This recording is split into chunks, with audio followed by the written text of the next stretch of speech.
जातिवाद को मुद्दा बनाया है अखिलेश जी ने। अपराधियों की कोई जाति नहीं होती है।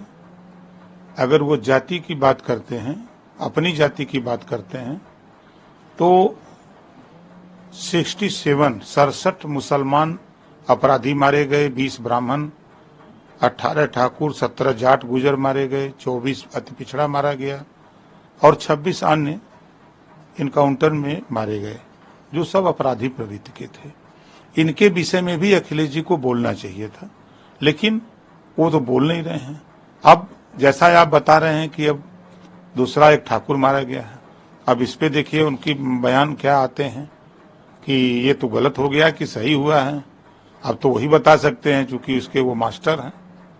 इस तरह का बयान दिए हैं कि पुलिस ने गलत किया है, तो अब बतावें कि इसमें भी पुलिस ने गलत किया है कि सही किया है, ये तो वही बता सकते हैं। पहला उन्होंने कहा कि अपराधी सब भाजपा में चले गए, तो अपराधी सब भाजपा में चले गए तो अपराध क्यों हो रहा है? गाजीपुर में दिन दहाड़े पटेल को मारने के लिए गाड़ी में लैस होकर के दर्जनों असलहे के साथ लोग पहुंचे और दिन में फायरिंग कर रहे हैं, वो भागा नहीं होता तो जान से मार देते। वो किस जाति का था? अभी जहां भी घटना हो रही है उसमें जरूर शामिल हो जा रहे हैं यादव जी। अगर ये बात कहिए तो अखिलेश जी को बुरा लगेगा। तो जो बयान वो दे रहे हैं, उनके बयान के हिसाब से हम लोग ये बात नहीं मानते। अपराधी अपराधी होता है, अपराधी कोई जाति नहीं होती है। पुलिस अगर वो फायरिंग करेगा तो पुलिस भी फायरिंग करेगी, उसका आधार कार्ड देख करके पुलिस गोली नहीं चलाएगी। किसान युवाओं महिलाओं की चिंता के बारे में नहीं बात करते हैं। एजेंडा है कि बांटो और राज करो। कांग्रेस ने जम्मू कश्मीर में आतंकवाद और उग्रवाद को बढ़ावा दिया, जबकि बीजेपी ने आतंकवाद और उग्रवाद को खत्म करने के लिए काम कर रही है। कांग्रेस भारत में बांटने वाली पार्टी है, जाति, धर्म और इस तरह के तमाम मुद्दों पर वो बांटती है। जब वो यूपी में होते हैं हरियाणा की बुराई करते हैं, राहुल गांधी को लेकर के उन्होंने कहा कि यूपी में होते हैं तो हरियाणा की बुराई करते हैं, हरियाणा में होते हैं तो केरल की बुराई करते हैं, और जब वो विदेश चले जाते हैं तो भारत की बुराई करते हैं। सही कहा योगी आदित्यनाथ जी ने। वो खुद राहुल गांधी जी के बयान, पिछड़े दलित अल्पसंख्यक को हक नहीं मिला, भागीदारी नहीं मिली। 60 साल दिल्ली और लखनऊ किसका शासन था? कांग्रेस का। तो कांग्रेस ने ही धोखा दिया। वो तो खुद कह रहे हैं कि नहीं मिला, तो इशारा कहीं पे निगाहें कहीं पे इशारा तो काम तो उन्होंने किया है, धोखा दिया उन्होंने।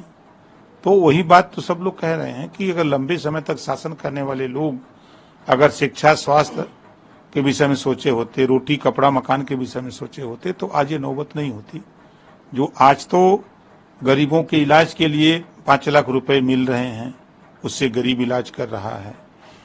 आतंकवाद को खत्म करने के लिए जो आए दिन पत्थरबाजी होती थी, जम्मू कश्मीर में 370 धारा हटी, वहां से आज जो बड़े पैमाने पर वहां आतंकवादी घुसपैठ होता था, उसमें बड़े पैमाने पर गिरावट आई है।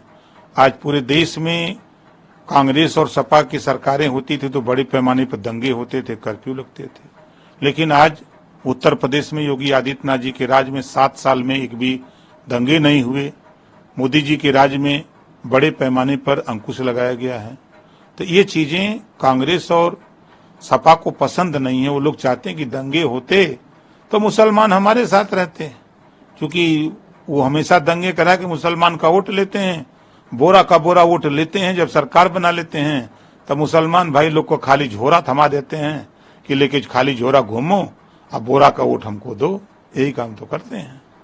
एक और बड़ा अहम सवाल है, देश भर में तमाम जगहों पर रेल हादसे, ट्रेन से उड़ गया, काफी बड़ा धमाका हुआ, हालांकि उसमें किसी प्रकार की कोई जनहानि नहीं हुई। अभी कल फिर कानपुर में इसी तरह की एक घटना आई। रेलवे ट्रैक के ऊपर 5 किलो का सिलेंडर और कई अन्य संवेदनशील सामान पाया गया। हालांकि ट्रेन को रोका गया, तमाम फोर्सेज मौके पर पहुंची, उन्होंने जांच करी, सामान को हिरासत में लिया और जांच की जा रही है। क्या लगता है कि क्या इस तरह की चीजें, ये ट्रेन हादसों की क्यों बार बार सामने आ रही है और क्यों इस तरह की चीजें हो रही है? क्या इसके पीछे कोई षड्यंत्र है या इसके पीछे कोई बड़ी साजिश काम कर रही है? देखिए, कोई न कोई बात है। हम ऐसे साथियों से भी कहूंगा कि इस तरह का कृत्य न करें, और हो सकता है उस कृत्य में आपके परिवार का भी कोई हताहत हो सकता है। तो ऐसा कृत्य लोग न करें। जो देश में, प्रदेश में अमन चैन है, अमन चैन कायम करें, और नहीं तो अगर ऊपर जाने का मन है या जमीन के अंदर जाने का मन है तो ये भी बता देंगे, उसकी भी व्यवस्था सरकार कर देगी।